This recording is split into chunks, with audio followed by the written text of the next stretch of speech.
ವರ್ಷಗಳ ನಂತರ ರಾಜ್ಯದಲ್ಲಿ ಬಿಸಿ ಗಾಳಿ ಟೆನ್ಷನ್ ಶುರುವಾಗಿದೆ. ಬಿಸಿಲ ಕಾರಣಕ್ಕೆ ಸರ್ಕಾರಿ ಕಚೇರಿ ಅವಧಿಯಲ್ಲಿ ಬದಲಾವಣೆ ಮಾಡಲಾಗಿದೆ. ವಿಜಯಪುರ ಪಾಲಿಕೆ ಕಚೇರಿಯಲ್ಲಿ ಸಾರ್ವಜನಿಕರು ಪರದಾಡ್ತಿದ್ದಾರೆ. ಸಮಯ ಬದಲಾವಣೆಯಾದ್ರೂ ಸರ್ಕಾರಿ ಸಿಬ್ಬಂದಿ ಬದಲಾಗ್ತಿಲ್ಲ. ಬೆಳಗ್ಗೆ 9 ಗಂಟೆಯಾದ್ರೂ ಕಚೇರಿಗೆ ಅಧಿಕಾರಿಗಳು ಬರ್ತಾ ಇಲ್ಲ. ಕೆಲಸದ ನಿಮಿತ್ತ ಕಚೇರಿಗೆ ಬಂದ ಜನರ ಸರತಿಯಲ್ಲಿ ನಿಂತು ಸುಸ್ತಾಗ್ತಾ ಇದ್ದಾರೆ. ಸುವರ್ಣ ನ್ಯೂಸ್ ರಿಯಾಲಿಟಿ ಚೆಕ್ನಲ್ಲಿ ಅಧಿಕಾರಿಗಳ ನಿರ್ಲಕ್ಷ್ಯ ಬಯಲಾಗಿದೆ. ನಿರ್ಲಕ್ಷ್ಯ ವಹಿಸ್ತಾ ಇರುವ ಅಧಿಕಾರಿಗಳಿಗೆ ಜಿಲ್ಲಾಧಿಕಾರಿ ಆನಂದ್ ವಾರ್ನಿಂಗ್ ಕೊಟ್ಟಿದ್ದಾರೆ. ಸಮಯಕ್ಕೆ ಸರಿಯಾಗಿ ಕಚೇರಿಗೆ ಬಾರದಿದ್ರೆ ಕ್ರಮ ಕೈಗೊಳ್ಳುವ ಎಚ್ಚರಿಕೆ ಕೊಟ್ಟಿದ್ದಾರೆ. ವಿಜಯಪುರ ಮಹಾನಗರ ಪಾಲಿಕೆ ವಲಯ ಕಚೇರಿಯಲ್ಲಿ ರಿಯಾಲಿಟಿ ಚೆಕ್ ಮಾಡಲಾಗಿದೆ. ಬೆಳಗ್ಗೆ 8 ಗಂಟೆಯಿಂದ ಮಧ್ಯಾಹ್ನ 1:30ರವರೆಗೆ ಸರ್ಕಾರಿ ಕಚೇರಿ ಸಮಯ ನಿಗದಿಯಾಗಿದೆ. ವಿಜಯಪುರ ಜಿಲ್ಲೆಯಲ್ಲಿ ಈಗಾಗಲೇ 42 ಡಿಗ್ರಿ ತಾಪಮಾನ ತಲುಪಿದೆ. ಸರ್ಕಾರಿ ಕಚೇರಿಗಳ ಸಮಯ ಬದಲಾವಣೆ ಆದ್ರೂ ಅಧಿಕಾರಿಗಳು ಮಾತ್ರ ಬದಲಾಗ್ತಾ ಇಲ್ಲ. ಏಪ್ರಿಲ್ 1ರಂದು ಆದೇಶ ಜಾರಿಯಾಗಿದೆ. ಬೆಳಗ್ಗೆ 8:45 ಆದ್ರೂ ಕಚೇರಿಗೆ ಮಾತ್ರ ಅಧಿಕಾರಿಗಳು ಸಿಬ್ಬಂದಿ ಬರ್ತಾ ಇಲ್ಲ. ಈ ಖಾತೆಗಾಗಿ ಸಾರ್ವಜನಿಕರು ಸರತಿ ಸಾಲಿನಲ್ಲಿ ನಿಂತು ಪರದಾಡುವಂತಾಗಿದೆ.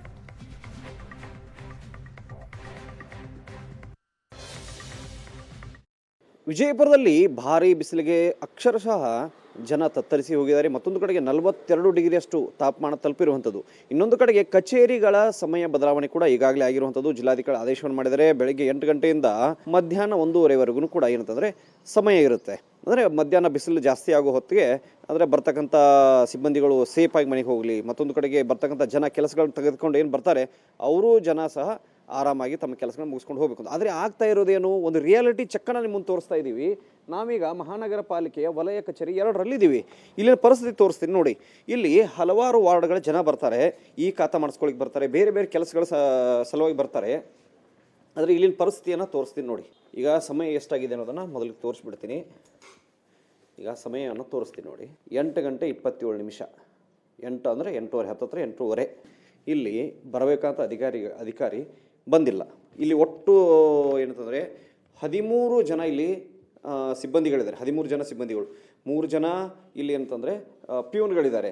ಅದನ್ನು ಹೊರತುಪಡಿಸಿದಂತೆ ಈಗ ಬಂದಿರುವಂಥವ್ರು ಕೇವಲ ಇಲ್ಲಿ ಬಂದಿರುವಂಥವ್ರು 3 ಜನ ಸಿಬ್ಬಂದಿ ಬಂದಿದ್ದಾರೆ. ನೋಡಿ ಬನ್ನಿ ತೋರಿಸ್ತೀನಿ ಇನ್ನೊಂದು ಕಡೆಗೆ. ಇಲ್ಲಿ ನೋಡಿ, ಇಲ್ಲಿ ಒಳಗಡೆ ತೋರಿಸ್ತೀನಿ ನೋಡಿ. ಈಗ ಎಲ್ಲ ಚೇರ್ಗಳು ಖಾಲಿ. ಇಲ್ಲಿ ಒಬ್ಬರು ಬಂದಿದ್ದಾರೆ. ಅಂದರೆ ಇಲ್ಲಿ 3 ಜನ ಮಾತ್ರ ಬಂದಿದ್ದಾರಂತೆ. ಅದರಲ್ಲಿ ಇವರು ಕೂಡ ಒಬ್ಬರು ಪಾಪ ಬಂದಿದ್ದಾರೆ. ಅವ್ರು ಸರಿಯಾದ ಸಮಯಕ್ಕೆ ಅವ್ರು ಬಂದಿದ್ದಾರೆ. ಇಲ್ಲಿ ತೋರಿಸ್ತೀನಿ ನೋಡಿ. ಈ ಸೆಕ್ಷನ್ ಕೂಡ ಸಂಪೂರ್ಣ ಖಾಲಿ. ಈ ಸೆಕ್ಷನ್ ಕೂಡ ಸಂಪೂರ್ಣ ಖಾಲಿ ಇದೆ. ಇನ್ನೊಂದು ಕಡೆ ಇಲ್ಲಿ ತೋರಿಸ್ತೀನಿ ನೋಡಿ. ಇಲ್ಲಿ ಬರಬೇಕಂತ ಕಂಪ್ಯೂಟರ್ ಆಪರೇಟರು ಯಾರು ಕೂಡ ಬಂದಿಲ್ಲ. ಇಲ್ಲಿ ಏನಂತಂದರೆ ಈ ಏನು ಜಿಲ್ಲಾಡಳಿತ ಸೂಚನೆ ಇದೆ, ಇಲ್ಲೊಂದು ಆದೇಶ ಇದೆ, ಯಾವ ಆದೇಶಕ್ಕೂ ಕೂಡ ಇಲ್ಲಿ ಬೆಲೆ ಇಲ್ಲ ಅಂತಕ್ಕಂಥದ್ದು. ಅಂದರೆ ಈ ರೀತಿ ಆದೇಶಗಳಾಗ್ತವೆ. ಬೆಳಗ್ಗೆ 8 ಗಂಟೆಗೆ ಬಂದು ಹಾಜರಾಗಬೇಕು. ಅಂದರೆ ಸಿಬ್ಬಂದಿಗಳ ಸೇಫ್ಟಿಗಾಗಿ ಈ ಒಂದು ಆದೇಶ ಇರುವಂಥದ್ದು. ಮತ್ತೊಂದು ಕಡೆಗೆ ಇಲ್ಲಿ ಬರ್ತಕ್ಕಂಥ ಜನ ಏನಿದ್ದಾರೆ ಸಾರ್ವಜನಿಕರು, ಅವರ ಸೇಫ್ಟಿಗಾಗಿ ಇರುವಂಥ. ಆದರೆ ಇಲ್ಲಿ ನೋಡಿದರೆ ಖಾಲಿ. ಇಲ್ಲಿ ಯಾರು ಕೂಡ ಅಧಿಕಾರಿಗಳು ಬರ್ತಾ ಇಲ್ಲ. ಇಲ್ಲೊಬ್ರು ಆಸ್ತಿಕರ ತುಂಬೋದಕ್ಕೆ ಬಂದಿದ್ದಾರೆ. ಬಂದು ನೋಡಿ, 8 ಗಂಟೆಗೆ ಕಚೇರಿಗಳು ಓಪನ್ ಅನ್ನೋ ಕಾರಣಕ್ಕಾಗಿ ನೋಡಿ 8:30 ದಾಟ್ತಾ ಹೋಯ್ತೀಗ ಅವ್ರು ಬಂದು ನಿಂತಿದ್ದಾರೆ. ಈವರೆಗೂ ಆ ಸೀಟಲ್ಲಿ ಇರಬೇಕಂತವ್ರು ಇನ್ನೂ ಸಹ ಬಂದಿಲ್ಲ. ಪಾಪ ಅವರು ಸಹ ವೇಟ್ ಮಾಡ್ತಾ ನಿಂತಿದ್ದಾರೆ. ಅಂದರೆ ಬಿಸಿಲು ಅನ್ನೋ ಕಾರಣ ನೋಡಿ, ಹಿರಿಯರಿದ್ದಾರೆ, ವಯಸ್ಸಾಗಿದೆ. ಬಿಸಿಲು ಅನ್ನೋ ಕಾರಣಕ್ಕೆ ಮನೆಯಿಂದ ಬೇಗನೆ ಬಂದಿರ್ತಾರೆ. ಕೆಲಸ ಮುಗಿಸ್ಕೊಂಡು 10 ಗಂಟೆ ಒಳಗಾಗಿ ಮನೆ ಸೇರಬೇಕು ಅಂತ ಅವ್ರು ಬಂದಿರ್ತಾರೆ. ಆದರೆ ಅವ್ರ ಪರಿಸ್ಥಿತಿ ನೋಡಿದರೆ ಇಲ್ಲಿ ಖಾಲಿ ಚೇರನ್ನು ಎದುರು ನಿಲ್ಲಬೇಕಾದ ಪರಿಸ್ಥಿತಿ ಇದು. ನಾನು ಆಸ್ತಿಕರ ತುಂಬಲಿಕ್ಕೆ ಬಂದಿದ್ದೀನಿ. ಮತ್ತು ಯಾರು ಸಿಬ್ಬಂದಿಲ್ಲ. 8 ಗಂಟೆಗೆ ಬರಬೇಕು. ಬಿಜಾಪುರ ಸಿಸ್ಟಮೇ ಹೀಗಿದೆ. ಅವ್ರು ಇರಬೇಕು.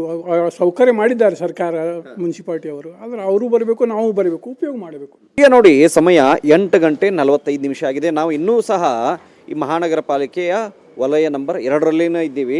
ಇಲ್ಲಿ ನೋಡಿ, ಕೌಂಟರ್ ಓಪನ್ ಆಗಬೇಕಾಗಿತ್ತು. ಈವರೆಗೂ ಸಹ ಕೌಂಟರ್ ಓಪನ್ ಇಲ್ಲ. ಪಾಪ ಇವರು 8 ಗಂಟೆಗೆ ಬಂದು ನಿಂತಿದ್ದಾರೆ. 8 ಗಂಟೆಗೆ ಬಂದು ನಿಂತಿದ್ದಾರೆ. ಈಗ 8:05 ಬಂದೀವಿ ನಾವು. 8:05 ಬಂದರೂ ಇನ್ನೂ ಓಪನ್ ಆಗಿಲ್ಲ. ಈಗ 8:45 ಆಯ್ತು. ಮತ್ತು 9ಕ್ಕೆ ನಾವು ಡ್ಯೂಟಿಗೆ ಹೋಗೋರು. ಮತ್ತು ಈಗ ಕಟ್ಟಿ ನಾವು ಹೋಗ್ಬೇಕಂತ ನಿನ್ನೆ ರಿಸಿಟ್ ತೆಗ್ಸಿನ. ಇವತ್ತು ಮುಂಜಾನೆ ಬಂದು ಕಟ್ಟಬೇಕನ್ನೋ ನೋಡ್ತೀವಿ. ಇನ್ನೂ ಸ್ಟಾರ್ಟ್ ಆಗಿಲ್ಲ. ಈ ಕೌಂಟರ್ ಓಪನ್ ಮಾಡಿಲ್ಲ. ಕೌಂಟ್ರ್ ಓಪನ್ ಆಗಿಲ್ಲ. ಕ್ಯಾಶ್ ಕೌಂಟ್ರೇ ಆಗಿಲ್ಲ. ಏನು ಕಟ್ಟವ್ರಿದ್ರಿ? ಮುನ್ಸಿಪಾಲ್ಟಿ ಟ್ಯಾಕ್ಸ್ 26-27 ಅದು. ಅದಕ್ಕೆ ಬಿಸಿಲಿನ ಸಂಬಂಧ ನಾವು ಲಘುನಿ ಬಂದೀವಿ 8 ನೋಡ್ತಿಗೆ. ಮತ್ತು ಅವ್ರು ಇನ್ನೂ ಓಪನೇ ಆಗಿಲ್ಲ ಅಂದಮೇಲೆ ಬಂದೇ ಇಲ್ಲ. ಇನ್ನೂ ಬಂದಿಲ್ಲ. ತಮ್ಮ ಮನಸ್ಸಿಗೆ ಬಂದಾಗ ಹೋಗೋದು, ಮನಸ್ಸಿಗೆ ಬಂದಾಗ ಬರೋದು ಆದರೆ ಇವರು ಸರ್ಕಾರಿ ಅಧಿಕಾರಿಗಳು ಯಾಕೆ ಆಗಬೇಕು, ಮತ್ತೊಂದು ಕಡೆ ಸರ್ಕಾರಿ ಸಿಬ್ಬಂದಿಗಳು ಯಾಕೆ ಆಗಬೇಕು ಅನ್ನೋದು ಇಲ್ಲಿರ್ತಕ್ಕಂಥ ಪ್ರಶ್ನೆ. ವಿಜಯಪುರದ ಕನ್ನಡಪ್ಪ ಜೊತೆಗೆ ಷಡಕ್ಷರಿ ಏಷ್ಯಾನೆಟ್ ಸುವರ್ಣ ನ್ಯೂಸ್.